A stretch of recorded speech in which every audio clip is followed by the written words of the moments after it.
स्वागत है इस नए वीडियो में। मैं रोहित देसाई, को फाउंडर ऑफ जेबी एक्सपर्ट्स। आज हम बात करेंगे टर्मरिक के बारे में। जब अगर आप टर्मरिक में काम करना चाहते हो या कर रहे हो और इसमें क्या बेहतर हो सकता है और इसमें आगे जाके अगर मैं एक नया एक्सपोर्टर हूँ, क्या मुझे एंटर करना चाहिए या ये बिजनेस में कोई फायदा है या नहीं है। देखो, नॉर्मली यहाँ पे कंपटीशन तो बिल्कुल है क्योंकि रॉ मटेरियल है। क्योंकि नॉर्मली टर्मरिक में ज़्यादातर अगर आप वैल्यू एडिंग करते हो तो ऑब्वियसली आपके पैसे ज़्यादा बन सकते हैं।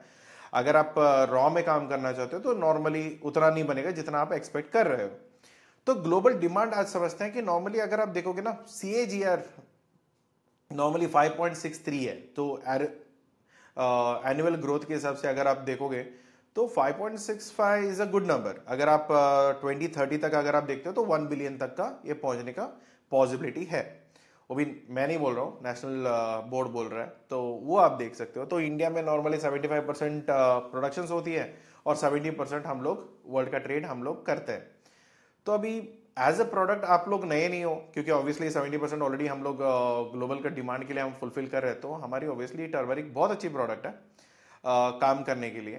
तो एंटर तो कर सकते हो, बट एक ये है कि यहाँ पे बड़ा प्रॉब्लम आज के टाइम पे, हम लोग वॉल्यूमेट्रिकली तो 70% करते हैं। क्या हम लोग 70% के हिसाब से हम लोग इतना अच्छा क्वालिटी है क्या हमारी, जहाँ पे हम लोग क्यूक्यूमिन की जो वॉल्यूम होती है ना, जो कंटेंट होती है, वो अभी भी 5% से कम में है। तो उतना, उससे ज़्यादा नहीं है।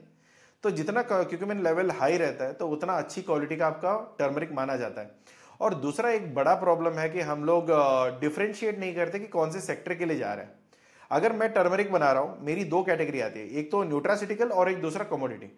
जो चाय मसाला में डालने वाला है, जो बिरयानी में डालने वाली चीज़ें हैं, तो उसको मैं न्यूट्रासिटिकल कंपनीज को नहीं बेच सकता हूं, और ज़्यादातर पैसे न्यूट्रासिटिकल में है। कमोडिटी में आपको कंपटीशन आ जाएगा, कोई मिलावट करके देगा, कुछ और कलर ऐड करके देगा, उसका टेस्टिंग करोगे, कुछ लोग ऐसे ही ले लेते हैं, तो वो सारी चीज़ें चलती है। बट जब आपको एक न्यूट्रासिटिकल कंपनी के लिए देना है ना, तो वहां पे आपको बहुत सारा पैसा है। तो वॉल्यूम भी बहुत अच्छी है, ज़्यादातर काम रहता है, तो मगर वहाँ पे रेगुलरली अगर आप सप्लाई करोगे ना तो आपका लंबा काम चलेगा, और मोर ओवर क्वालिटी बहुत अच्छी रहती है। और आज के टाइम पे क्यूक्यूमिन का, टर्मरिक का प्रोडक्शन तो बहुत ही ज़्यादा हो रहा है। पेरू में, फिजी में, म्यांमार में, यहाँ पे ज़्यादातर कंपटीशन आने वाला है, मगर इतना भी नहीं है कि हाँ कल के कल हमारी मार्केट को रिप्लेस कर देंगे। थोड़ा है मगर उतना ज़्यादा नहीं है। But end of the day क्या होता है कि अगर कोई सप्लायर ऑलरेडी किसी को सप्लाई कर रहा है, उसने अगर स्किप कर देगा तो नॉर्मली उसका थोड़ी दिक्कत हो सकती है। ओवरऑल हाई वैल्यू मार्केट्स हैं, तो specially USA and European union, तो वहाँ पे अब ज़्यादातर रेगुलेटरी टाइटनेस है। तो काफ़ी लोगों का ये बड़ा चैलेंज होता है कि सर मेरे पास तो प्रोडक्ट बहुत अच्छा है, मगर ना मेरे पास सर्टिफिकेट है, ना उतना अच्छा क्वालिटी का मैं भेज पा रहा हूँ, या उसका सर्टिफिकेशन बना के मुझे फैक्ट्री रजिस्टर करके इतना सब खर्चा मुझे उठाना नहीं है। देखो, जब तक आप पैसे डाल के पैसे नहीं खींचोगे तो तब तक आपको थोड़ी वैल्यू एडेड प्रोडक्ट की, क्या होता है ना, बेसिकली हमारे पास दो मार्केट्स होते हैं। एक तो जो चल रहा है चलने दो, GCC मार्केट्स है, जहाँ पे हम लोग ऑलरेडी टर्मरिक बेच रहे हैं, वहाँ पे ज़्यादातर कंप्लायंसेस या लीगैलिटीज़ की ज़रूरत नहीं है, तो वो हमारे लिए बेस्ट ऑप्शन है, क्योंकि इतना ज़्यादा खर्चा करना ही नहीं है। मगर वही चीज़ें, सेम चीज़ आप थोड़ा डॉक्यूमेंटेशन और थोड़ा बहुत पैसे डाल के अगर आप सर्टिफिकेशन करा लेते हो तो यूरोपियन यूनियन और US मार्केट में बहुत अच्छा फ़ायदा है। मगर अभी उतना करना नहीं है या उस रेगुलेटर में हमें घुसना नहीं है, तो उस चक्कर में हम लोग क्या करते हैं, चलो ठीक है जो आसान है वहाँ पे दे दो, और इंडिया वाले ही है वहाँ पे, दे दो माल दे दो, फिर बाद में देखो कि पैसा मिलेगा नहीं मिलेगा, स्कैम हो गया तो स्कैम हो गया। और बाहर जाके बोलेंगे कि हाँ एक्सपोर्ट इंपोर्ट बिजनेस थोड़ा जुआ जैसा है, तो गैम्बलिंग है बेसिकली, वो वाली चीज़ें आ जाती है। जब पैसे खोते हैं तो हमारी गलतियां किसी को दिखती नहीं है, बस हम लोग किसी और को ब्लेम करना चाहते हैं। वो इंसान की फितरत है, उसका ज़्यादा कुछ नहीं कर सकते। बट एक चीज़ आप हमेशा ध्यान रखो कि अगर ये वीडियो आप देख रहे हो तो आपको एक चीज़ ध्यान में होना चाहिए कि अगर अच्छा मार्केट में काम करना है तो वैल्यू देनी पड़ेगी। अगर आप झुंड में काम करना चाहते हो, सब लोगों को दुबई भेजना है, तो आपको पैसा गंवाना पड़ेगा, उसमें कोई फ़ायदा नहीं है और उसमें कोई बड़ा मज़ा नहीं मिलने वाला है। तो अगर आप ट्रेडिशनली कुछ कर रहे हो तो फिर डोमेस्टिक में ही कर लो, एक्सपोर्ट जाने की ज़रूरत नहीं है, राइट। तो एसेंशियल एक्सपोर्ट स्ट्रेटेजीज में क्या होता है, जब पहले एक सेगमेंटेशन मैंने ऑलरेडी बताया, न्यूट्रासिटिकल में बहुत अच्छा पैसा है आज के टाइम पे। कैंसर की वजह से इतना हेल्थ चैलेंजेस तो ऑलरेडी दुनिया भर में सारे क्या बताते हैं कि कोई ऐसा बीमारी नहीं बची है, सबको कुछ ना कुछ तो है ही। तो इस चक्कर में अगर न्यूट्रासिटिकल, जो स्पेशली कैंसर सिम्टम्स में ना, क्यूक्यूमिन की वजह से उसकी थोड़ी डिमांड ज़्यादा है न्यूट्रासिटिकल में। आप थोड़ा देख सकते हो कि उसमें क्या क्या चीज़ें बन सकती है, इंक्लूडिंग टूथपेस्ट से लेके सारा सब कुछ प्रोडक्ट्स आपको टर्मरिक के साथ मिलता है। तो आप देख लो न्यूट्रास्यूटिकल कंपनीज में टैप करके, अगर आपके क्यूक्यूमिन लेवल बहुत अच्छी है और ग्रेड बहुत अच्छा है, थोड़ा मेहनत करके अगर फार्मास्यूटिकल कंपनी को टैप कर सकते हो तो बहुत अच्छी बात है। अगर उनके यहाँ पे अगर आप प्रॉपरली ग्रेड, क्वालिटी और सस्टेनेबिलिटी कर लोगे ना, तो आपका बहुत अच्छा वॉल्यूम वहां पे निकल के आएगा एंड बहुत अच्छी प्राइस आपको मिल जाएगी कंपेरेटिव सब्जी मंडी से, राइट, या मसाला मंडी से, जो भी आप बोलो, ठीक है। सिक्योर जो भी सप्लाई चेन है उसको थोड़ा देख लो, क्योंकि नॉर्मली क्या होता है ना कि फार्मर्स जो केमिकल्स यूज करते हैं उसमें भी थोड़ा बहुत ऊपर नीचे होता है, क्योंकि ये मैनमेड नहीं है। इसमें ज्यादातर चीजें क्या होता है ना कि लेके आने के बाद कुछ भी हम लोग कर सकते हैं, मगर जो जमीन में जाती है, जब उगाते हैं तब कोई गड़बड़ी होती है तो उसमें प्रॉब्लम आ सकता है। थोड़ा देख लो कि कौन सी कैटेगरी में आ रहा है, तो उसको आप प्लान कर सकते हो। मोस्ट प्रोबेबली अगर जीआई टैग्ड वाले वेरिएंट में अगर आप काम करते हो स्पेसिफिकली फॉर दैट रीजन, जो भी रीजन्स है वहां पे अगर जीआई टैग ऑलरेडी मिल चुका है तो वहां पे ऑलरेडी वो पॉपुलर है, तो वो वेरिएंट में काम करो। नॉर्मली जो भी जनरल वेरिएंट है, मास में प्रोडक्शन है, तो वो तो आप कर सकते हो, मगर जो वेरिएंट है उसके लिए थोड़ी डिमांड ज्यादा मिलेगी, तो वो थोड़ा आप देख लो। तो दूसरा आता है ट्रेसेबिलिटी, क्योंकि हमें नहीं पता होता कि कौन सा फार्म से निकला, किधर निकला, सारी गूगल ट्रैकिंग्स होते हैं, नॉर्मली टैगिंग होती है, तो वो थोड़ा एक ट्रस्ट फैक्टर होता है। अगर वो मिल जाता है किसी भी बायर को कि हाँ ये प्रोडक्ट कहाँ पे उगा था, क्या है, कहाँ से मिला, कौन सी फैक्ट्री, ये सारे अगर प्रॉपर डॉक्यूमेंटेड होता है तो बहुत अच्छी बात है। Prioritise compliances, food safety certificates, जो भी है, ऑर्गेनिक है तो ऑर्गेनिक, वरना तो बाकी जो भी आपको सर्टिफिकेशन लगेगी वो नॉर्मली आप करवा लो। अगर ऑर्गेनिक है तो ऑफकोर्स आपको 30% तक आपको थोड़ा बहुत प्राइजेस ज्यादा मिलेगा। अगर 30% आपके लिए कोई बड़ा अहमियत नहीं रखता है तो ठीक है, नॉर्मली करते रहो, कोई प्रॉब्लम नहीं है। ऑर्गेनिक में थोड़ा दिक्कत आती है, but end of the day उसका प्रॉफिट भी है, उसका बेनिफिट भी है, राइट। तो टर्मरिक के ये सारे एचएस कोड्स है, इसमें सारे क्लासिफाइड है कि ड्राइड कौन सी है, फ्रेश कौन सा है, पाउडर्ड कौन सी है। काफी लोग फ्रेश की एक्सट्रैक्ट भी मांगते हैं फार्मास्यूटिकल्स में, हमने 1-2 बार काम किया है, तो अगर आप वो चाहते हो तो वो भी आप कर सकते हो। एक्सट्रैक्शन में उसकी अलग अलग पर्पज के लिए यूज होता है, बट आप एक बार ट्राई करके देख सकते हैं, राइट। प्राइसिंग के लिए अगर आप देखोगे कि सर कौन सी बड़ी मार्केट्स है हमारे लिए, एक तो ऑब्वियसली एशिया में तो आप कर ही सकते हो, मगर यहाँ पे ज्यादातर मार्जिन नहीं है, मगर वॉल्यूम में आप बेच सकते हो। एशिया हो गया, मिडल ईस्ट हो गया, नॉर्थ अफ्रीका हो गया, ये सारे रीजन में, या बांग्लादेश हो गया। आज के टाइम पे ठीक नहीं है हमारी हालत वहां पे, बट स्टिल थोड़ी आप देख सकते हो। बल्क कमोडिटी में अगर आप जनरल में ट्रेड करना चाहते हो तो लोएस्ट प्राइस है अराउंड 27 के ऑर्ड में, और हाईएस्ट आपको एवरेज क्वालिटी में मिलेगा अराउंड 62 पर केजी। तो इसके बीच में अगर आपका लो ग्रेड वाली है, मतलब ठीक है कि कोई ऑर्गेनिक नहीं है, कुछ नहीं है, ऐसा कोई ज्यादा क्यूक्यूमिन लेवल भी नहीं है, तो हमने उगाया, अभी हमको बेचना है, तो ये है, तो नॉर्मली मिडल ईस्ट और बांग्लादेश आप बेच सकते हो। इसके अलावा अगर आप यूएस या यूरोप के लिए ये प्रोडक्ट लेके जाते हो तो नॉर्मली ये सूट नहीं करेगा, और ये प्रोडक्ट के बारे में सोचना भी नहीं है। अगर एक बार आप टेस्ट करोगे ना तो आपको पता चल जाएगा कि इसका पैरामीटर्स क्या है और इसके सामने कौन सी मार्केट में हम एक्सपोर्ट कर सकते हैं, तो ये आपको बता देंगे, तो उसके ऊपर आप प्लान कर लीजिए। दूसरा आता है वैल्यू सेगमेंट, जहां पे हाई क्यूक्यूमिन लेवल है, सर्टिफाइड ट्रेसेबिलिटीज है, तो यूरोपियन यूनियन और यूएस और यूरोपियन यूनियन में आप बहुत अच्छा काम कर सकते हो। तो नॉर्मली यहाँ पे 200 से लेके 200 टू 480 पर केजी तक आप कर सकते हो। थोड़ी वॉल्यूम छोटी रहेगी, क्योंकि फार्मास्यूटिकल्स वाले ऐसे नहीं होंगे कि 4 कंटेनर भेज दो, 8 कंटेनर भेज दो, ये नॉर्मली कमोडिटी में ही होता है। फार्मास्यूटिकल्स वाले नॉर्मली 1 या आधा कंटेनर एलसीएल पे ही जाता है, तो नॉर्मली एयर शिपमेंट भी करते हैं हम लोग, तो वो थोड़ा आप देख सकते हो जिसमें हाई वैल्यू प्रोडक्ट है। अगर इसमें आप एवरेज प्राइसिंग पकड़ते हो, राइट, तो बीच का रास्ता है, तो ना ज्यादा अच्छा है ना ज्यादा बुरा है, बट ठीक है, थोड़ा क्यूक्यूमिन लेवल ऊपर है, मगर ऑर्गेनिक सर्टिफिकेशन नहीं है, तो बीच में आप देख सकते हो कि ये प्राइसिंग आपको मिल सकता है। तो इस प्राइस में बीच में कहीं पे भी आप सेल कर सकते हो, और उसके अकॉर्डिंगली आप प्लान कर लो। प्रीमियम प्राइसिंग है, हाई क्यूक्यूमिन है, ऑर्गेनिक सर्टिफिकेट है, वैल्यू एडेड है, उसके एक्सट्रैक्ट्स आपको मिल सकता है, तो फिर ये बहुत सारी चीजों में आपके लिए फायदा है। तो और यहाँ पे प्राइजेस आप ऊपर का एक्सपेक्ट कर सकते हो जो प्रीमियम रेंज के हैं। तो मीडियम रेंज है तो फिर नहीं है सारे सर्टिफिकेट्स, तो कोई प्रॉब्लम नहीं है, मीडियम रेंज में भी आप काम कर सकते हो। प्राइसिंग थोड़ी वोलेटाइल होती है वेदर के हिसाब से, डिमांड के हिसाब से और क्वांटिटी के हिसाब से, मगर ये चीजें आपको फार्मास्यूटिकल के लिए एप्लीकेबल नहीं होता है। अगर आपके पास क्वालिटी अच्छी है तो फार्मास्यूटिकल वालों का बिडिंग अलग हिसाब से होता है, उनका कोई सप्लाई या डिमांड के हिसाब से नहीं होता है। तो ये जो कमोडिटी मार्केट है ना, जो मैं बता रहा था कि हाँ दुबई भेज दो, तो दुबई भेज दो का मतलब ये है कि वहां पे 2 कंटेनर का डिमांड है, 8 कंटेनर आ गया तो प्राइस आधा हो जाएगा। अगर कंटेनर उनको डिमांड 10 कंटेनर का है मगर 2 ही कंटेनर मिला है तो फिर वो प्राइस बढ़ जाएगा, बस वहां पे आप प्रॉफिट कमा सकते हो। वरना 99% ऑफ द टाइम सारे लोग सिर्फ जीसीसी कंट्रीज की तरफ ही देखते हुए बिजनेस कर रहे हैं, उसके अलावा कोई और दुनिया में कोई और देश उनको दिखता नहीं है। और जो नए मार्केट्स हैं स्पेशली नॉर्थ अफ्रीकन मार्केट्स में कोई भी किसी को ध्यान नहीं देते हैं, तो बट वहां पे भी बहुत अच्छा डिमांड आता है और वहां पे भी बहुत अच्छी बिजनेस चलती है। थोड़ा देख लीजिए, संभलिए, जीसीसी कंट्रीज के अलावा भी आप टारगेट करिए सो दैट हमारी एक्सपोर्ट बिजनेस बढ़े, राइट। तो मेजर डेस्टिनेशन है यूएस, जो हाई पेइंग मार्केट है, तो ऑब्वियसली ऑर्गेनिक डिमांड करेगा, हाई क्यूक्यूमिन लेके देखेगा, क्लीन लेबल देखेगा, कोई अडल्ट्रेशन नहीं चाहिए। अरे यार थोड़ा वो हल्दी का रंग हल्दी जैसा नहीं है, थोड़ा कलर डाल देता है। तो ये वाली जो क्लीन लेबल्स होते हैं ना, तो ये इनका इंग्रेडिएंट्स काफी सिंपल होना चाहिए, इसमें कोई मिलावट है, अडल्ट्रेशन है, वो सारी चीजों की जरूरत नहीं है। और पूरी डॉक्यूमेंटेशन आपके पास होना चाहिए।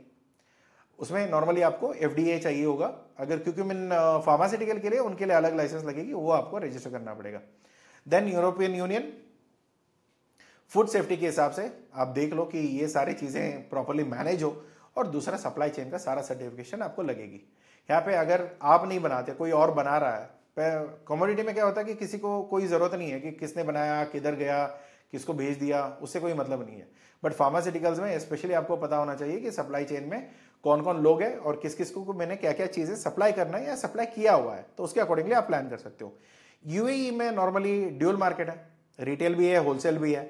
नॉर्मली वो लोग पॉलिश फिंगर्स लेते हैं, या कोई ब्रांड ऐसा कोई नीडेड नहीं है, कोई अच्छी वाली ब्रांडिंग की। अगर वहाँ पे लोकल में हम लोग नॉर्मली वाइट लेबलिंग ज़्यादा करते हैं, उनको जो ब्रांड में चाहिए होगा वो ब्रांड पे हमने बना के दे दिया, वो चल जाएगा वहाँ पे। बांग्लादेश नॉर्मली प्राइस फोकस्ड है, जो भी सस्ता वाला है ना तो वो वहाँ पे बिकेगा, उसका कोई टेंशन ज़्यादा नहीं है। अभी देखो, अगर काफ़ी लोगों को लगता है ना कि सर इंडिया में ही सस्ता मिलता है, नहीं, हमारे से भी सस्ता कहीं और लोगों को चाहिए होता है, तो वो थोड़ी बहुत ऐसे वाली क्वालिटी, बीच वाला नहीं, थोड़ी कम से कम वाली क्वालिटी वो आप आराम से बेच सकते हो, क्योंकि वहाँ पे सिर्फ प्राइस ही चलता है, क्वालिटी क्वांटिटी कोई बात नहीं करेगा, राइट। तो यूरोपियन यूनियन की लाइक नॉर्मली यहाँ पे रिक्वायरमेंट ज़्यादा होती है, फुल ट्रेसेबिलिटी चाहिए, कॉम्प्लेक्स डॉक्यूमेंटेशन है, but end of the day इतना मेहनत करोगे तो इसका फल भी मिलेगा। बट हाँ, एक ये भी है कि पहले हमें ये देखना होगा कि चलो अभी तो फिलहाल यूएस और यूके के ऊपर थोड़ा नज़र रखो, क्योंकि हमारे फ्री ट्रेड अग्रीमेंट होने वाले हैं। मुझे नहीं पता, क्योंकि अभी 48 आवर्स है कि देखेंगे कि क्या अग्रीमेंट साइन होता है, किस चीज़ में होता है। बट हमारे और यूएस के बीच में कोई एग्रीकल्चर और 2-3 चीज़ों के सेक्टर में हम लोग बात नहीं करने वाले हैं। बट आगे जाके क्या होता है वो थोड़ा देखना पड़ेगा। बट ओके, एक 48 आवर्स का विंडो है, एक बार देख के हम लोग प्लान आउट कर लेते हैं, जब निकलती है तो पता चल जाएगा। यूके के साथ तो ऑलरेडी साइन हो चुका है, मगर अभी टैरिफ रेट्स और बाकी सारे डिटेल्स आया नहीं है, फुल फ्लेज्ड अग्रीमेंट नहीं आया, तो उसके लिए भी हम लोग वेट कर रहे हैं। तो देखते हैं कि क्या बातचीत होती है, कितना फेवरेबल होता है। But end of the day क्या है ना कि कोई भी अग्रीमेंट हो, एंड ऑफ द डे हमें जो ये है ना, ये वाली एचएस कोड्स अगर उस अग्रीमेंट में नहीं आया तो कोई मतलब नहीं है। कोई किसी के साथ भी अग्रीमेंट हो और हमारे एचएस कोड उसमें नहीं है, तो इसका मतलब ये है कि छोड़ दो, फिर कोई मतलब ही नहीं है, हमारे लिए तो कोई फायदा नहीं है। किसी और प्रोडक्ट के लिए या इंडिया में कोई और प्रोडक्ट के जो डील करते हैं, मैन्युफैक्चर करते हैं, ट्रेड करते हैं, उनके लिए शायद हो सकता है, मगर हमारे लिए कुछ नहीं होता है, हमको उसको भूल जाना चाहिए, ठीक है। फिर हमारा वही चक्कर है कि हाँ भाई, दोबारा पहले जो टैरिफ लगना था वो आज भी वही लगेगा, और जो डॉक्यूमेंटेशन पहले लगना था वही डॉक्यूमेंटेशन लगेगा, राइट। तो यहाँ पे स्टैंडर्ड क्वालिटी और कंप्लायंस अगर आप देखोगे ना, ये ग्रेड अगर आप देखोगे, ये वाली ग्रेड ग्लोबल बेंचमार्क है, जो बेस्ट क्वालिटी हम बोलते हैं ना, तो ये वाला है। अगर आपके प्रोडक्ट इस कैटेगरी के अंदर फॉल करता है, इसके बारे में आप नॉर्मली गूगल सर्च करोगे तो पता चल जाएगा। तो ये ग्रेड पे अगर आप काम करोगे तो इसका एक पैरामीटर स्ट्रक्चर्स है, जो WHO, FDA, बाकी हर जगह पे भी ये एप्लीकेबल है। तो आपको क्या करना है कि इसकी अगर पैरामीटर्स की जो रिपोर्ट है, चाहिए तो मेरी टीम से भी आप ले सकते हो, जो रिपोर्ट आपको रहेगी ना, तो इस रिपोर्ट के अकॉर्डिंगली आपका जो सैंपल्स है उसके पैरामीटर्स में नजदीक आ जाता है तो भी गुड इनफ है। एक्यूरेट तो नहीं हो पाएगा ऑब्वियसली, क्योंकि नेचुरल प्रोडक्ट है, कुछ चीजें ऊपर नीचे होगी, मगर वो उन्होंने जो बैंड दे रखी है ना, तो उसके बीच में भी आ जाता है ना, आपके पास बहुत अच्छा पैसा यहाँ पे मिलने वाला है कंपेरेटिवली कमोडिटी वालों से, राइट। यहाँ पे नॉर्मली आप ट्राई करो थोड़ी इंडियन स्टैंडर्ड, यूरोपियन स्टैंडर्ड या कोडेक का स्टैंडर्ड, तो आप थोड़ा प्लान करके आप एक्सपोर्ट कर सकते हो। तो अगर ये पैरामीटर पे करोगे तो बहुत ही सही है, इससे अलावा और कोई चांस ही नहीं है। बट नहीं हो पाती है काफ़ी बार कि प्रोडक्ट थोड़ी क्वालिटी ठीक नहीं मिली या बारिश ठीक से नहीं हुआ या कुछ और चीज़ों की वजह से, तो फिर आपको कुछ नहीं कर सकते। ऑब्वियसली आपको कंज्यूमेबल लोकल डोमेस्टिक मार्केट में या कहीं पे भी कमोडिटी कैटेगरी में आपको निकालना पड़ेगा। तो की पैरामीटर्स हैं क्यूक्यूमिन का कंटेंट, मॉइस्चर, ऐश और लिड और ऑयल एक्स्ट्रा एक्स्ट्रा, वो भी डिपेंड करेगा कि कौन से मार्केट के लिए आप भेज रहे हो, और उसका एक पैरामीटर लेंथ है, उसके बीच में ही आना चाहिए। इसका पूरा रिपोर्ट चाहिए तो फिर पूरा रिपोर्ट मेरे वेबसाइट में rohitdesai.in, तो वहां पे जाके इसका पूरा रिपोर्ट आप डाउनलोड कर सकते हो, फीस रहेगा वो पे करके आप ले लो। तो एसेंशियल डॉक्यूमेंट्स क्या क्या है? ऑफकोर्स आईसी, जीएसटी, एपेडा, फिर CRES और यहाँ पे FSSAI, जो भी नॉर्मली यहाँ पे FSSAI में ना स्टैंडर्ड लगे, सेंट्रल लगेगी, तो वो देखना है। फिर पैथोसैनिटरी सर्टिफिकेट आपको फ्राइट फॉरवर्ड करके देगा, COA नॉर्मली आपको कराना पड़ेगा, ये लैब से है। सर्टिफिकेट ऑफ एनालिसिस, ये काफी इंपॉर्टेंट है, तभी आपको पता चलेगा कि आप कितना नजदीक हो या कितना दूर हो। अगर ज्यादा ही दूर है तो फिर छोड़ दो, फिर कमोडिटी में निकाल दो। अगर अच्छा क्वालिटी है तो फिर न्यूट्रिशन में थोड़ा बहुत ट्राई कर सकते हो। प्रीमियम सर्टिफिकेट्स है ऑर्गेनिक, ये और फेयर ट्रेड नॉर्मली यूके में ज़्यादा चाहिए होता है। तो अगर आपने जिससे खरीद रहे हो उनको अच्छी रेट दे रहे हो या उनको कम में लेके आ गए, तो ये सारी चीज़ें वहाँ पे रहती है। तो नॉर्मली ये डिपेंड करता है कि आप कितना अच्छा बिजनेसमैन हो और आगे वाले को कितना तरीके से आप लेते हो, राइट।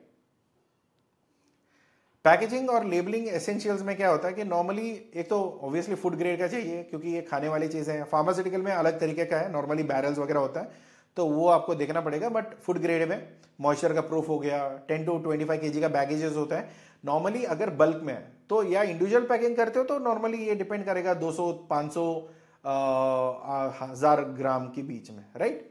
तो 1000 ग्राम मतलब 1 kg का पैकेजिंग। तो इसमें EU के बायर्स थोड़े कम में मांगेंगे, 20 किलोज के भी नीचे। बट US और बाकी मार्केट्स में अगर बल्क में जा रहा है तो 25 kg का मिनिमम पैकेजिंग जाती है। रिटेल में आप देख लो, जार में या कोई बॉक्सेस में, कार्टन, जैसे आज के टाइम में हमारे यहाँ पे जो बॉक्सेस मिलते हैं ना, वही चीज़ है US में नीट बॉक्सेस में मिलते हैं। मतलब यहाँ पे जो क्या बोलते हैं, कार्डबोर्ड बॉक्स बोलते हैं उसको, जो मसालाज आते हैं हमारे यहाँ पे छोटी डब्बी वाली जो होती है ना पेपर की, राइट। तो वो वाले से वहाँ पे पैक्ड मिलते हैं, नीटली पैक्ड, राइट। तो वो चीज़ें सेम चीज़ें हैं, सेम प्रोडक्ट ही है, बट पैकेजिंग अलग होती है, तो वहाँ पे प्रीमियम आपको मिल जाएगा। तो लेबलिंग आप देख लेना, प्रोडक्ट का नेम, वैरायटी कौन सी है, नेटवेट क्या है, बैच नंबर कौन सी है, ओरिजिन कितनी है, शेल्फ लाइफ कितना है, सर्टिफिकेशन कौन सी है, लोगो, इंपोर्टर और बैंक एक्सपोर्टर का डिटेल्स। और यहाँ पे एक चीज़ है कि अगर आप बाहर एक्सपोर्ट करते हो और आप उसको प्रोसेस करके करते हो, तो देन फिर आपको FSSAI का लाइसेंस का नंबर भी डालना पड़ेगा। एंड दूसरा क्या है कि अगर आप FSSAI लाइसेंस आपका नहीं है, फैक्ट्री किसी और का है, तो आपने FSSAI लाइसेंस एज अ पैकर बनाया, तो मैन्युफैक्चर का भी FSSAI लाइसेंस आपको डालना पड़ेगा, साथ ही साथ आपको मार्केटिंग का भी लाइसेंस आपका डालना पड़ेगा, राइट। तो एक्सपोर्टर सक्सेस ब्लूप्रिंट क्या है आज के टाइम पे, हम लोग अगर ठीक है ये सारा सिचुएशन हमें समझ में आ गया, तो हमें पैसे कहाँ से मिलने हैं या हमारी प्रॉफिटेबिलिटी क्या हो सकती है या इसमें इस मार्केट में हम कर भी पाएंगे या नहीं। तो नॉर्मली क्या होता है ना कि प्रोडक्ट डिफरेंशिएशन एक बहुत बड़ी चीज़ है। अगर आप जैसे कस्टमर है उसके हिसाब से आप प्रोडक्ट बनाते हो तो बहुत अच्छी प्राइसिंग आपको मिलेगी। और न्यूट्रासिटिकल वालों का तो और भी ज़्यादा पैसे हैं वहाँ पे, तो वो थोड़ा आप देख लो कि करना है काम, अगर ऐसे ही करना है करने के नाम पे तो ठीक है, कमोडिटी में आप कर सकते हो। अगर आपको ढंग से काम करना है और बहुत अच्छी क्वालिटी आपको मार्केट में उतारनी है, तो फिर जो स्टैंडर्ड मैंने बोला है उस स्टैंडर्ड पे आप निकालो। न्यूट्रासिटिकल के लेवल के प्रोडक्ट्स को आप अगर कमोडिटी मार्केट में भी लेके आते हो, बहुत अच्छी प्राइस पे आपको बिक सकता है। और कभी कभी क्या होता है ना कि लोगों को नहीं समझ में आता है, सर हमारे प्रोडक्ट में क्या अलग है, हल्दी तो हल्दी होती है। देखो हल्दी तो हल्दी होती है, मगर उसके जो कंटेंट होते हैं ना, वो थोड़ा आप हाईलाइट करके लिखोगे तो उसका मजा ही अलग है। अगर बाकी लोगों का हल्दी का कोई क्यूक्यूमिन लेवल कुछ है नहीं और आपका क्यूक्यूमिन लेवल मोर देन 15% है या 12% है या 9% है या 6% के ऊपर है, तो वो आप वहीं पे आपका डिफरेंशिएशन क्रिएट हो जाता है। कंपटीशन से अलग कैसे, यार उनका क्यूक्यूमिन लेवल पूछो मत, मेरा क्यूक्यूमिन लेवल इतना हाई है, बस वो चीज़ें डिपेंड होती है। फिर यहाँ पे पोस्ट हार्वेस्ट क्या करोगे, मॉडर्न ड्राइंग हो सकता है, कॉस्टिंग कैसे कम करोगे, तो ये भी तो है, पॉलिशिंग है, स्टोरेज है, तो ये फार्म लेवल पे अगर आप करोगे तो बहुत अच्छी बात है। गवर्नमेंट की काफ़ी सारे स्कीम्स होते हैं, थोड़ा देख लो कि कौन से स्टेट में हो, कौन से डिस्ट्रिक्ट से बिलोंग करते हो, और वहाँ पे जो भी आपका गवर्नमेंट सपोर्ट सिस्टम है, तो वहाँ पे जाके थोड़ी NTB में या कहीं पे भी जाके आप थोड़ा देख लो कि क्या स्कीम में आपको क्या पैसे मिल रहे हैं।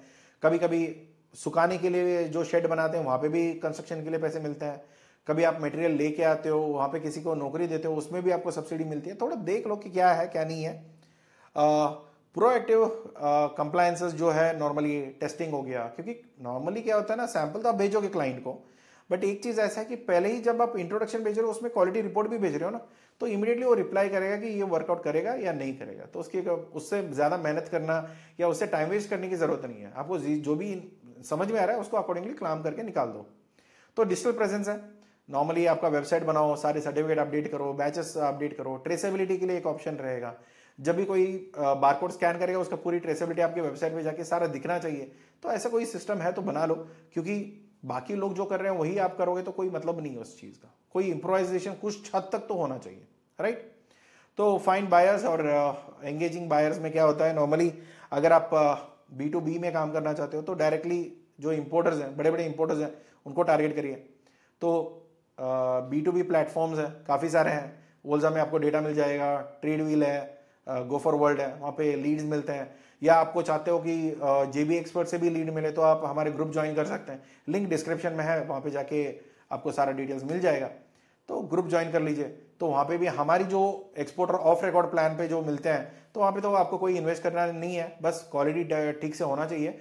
वो हम लोग टेस्ट कर लेंगे, अगर अप्रूव होती है तो फिर आगे बढ़ेंगे, वरना फिर कुछ नहीं, राइट। मगर वहाँ पे कोई इंटरनेशनल प्राइस का आपको प्राइसिंग नहीं मिलेगा, वहाँ पे जो भी है डोमेस्टिक रेट का ही मिलेगा, वो थोड़ा ध्यान रखिए। अगर आपको अपने नाम पे और ग्लोबल प्राइसिंग के नाम पे आपको ऑर्डर्स चाहिए तो फिर एक्सपोर्टर ऑन रिकॉर्ड है, जिसमें अपफ्रंट पेमेंट लगेगी, वो थोड़ा आप देख लो जैसा आपको ठीक लगे, राइट।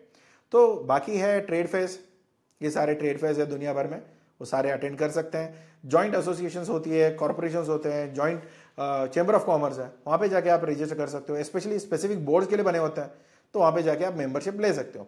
तो अभी एक्शनेबल स्टेप्स क्या है, अभी मैं करूँ क्या? तो पहले ये देखो कि हाई क्यूक्यूमिन का मटेरियल कहाँ पे मिलता है। अगर आप नए कर रहे हो, अगर आप किसान हो, ऑलरेडी सेट हो, आपके ऑलरेडी सप्लायर्स हैं, तो फिर कोई मतलब नहीं है, आप जैसा कर रहे हो वैसा कर सकते हो। अगर आपको थोड़ा बहुत इंप्रूव करना है तो ये इनपुट्स आप ले सकते हो, राइट। तो अगर आप ऑलरेडी शुरू करते हो तो फिर फोकस करो हाई क्यूक्यूमिन लेवल पे। सर्टिफिकेट सारे प्लान करिए कि प्रीमियम मार्केट में कौन से क्यूक्यूमिन लेवल चाहिए होगा, या इसका क्या क्वालिटी पे मुझे पैक करके भेजना है, वो थोड़ा देख लो। अगर कोई मदद चाहिए होगा, हम तो हैं यहाँ पे, बट अगर आपको खुद का करना है तो, क्योंकि फ्री में करना है तो ऑब्वियसली देखो क्या होता है ना, मैं पहले भी बोल रहा था, पैसे दे के टाइम बचाओ या टाइम दे के पैसे बचाओ, दोनों में एक कर सकते हो, दोनों नहीं कर सकते।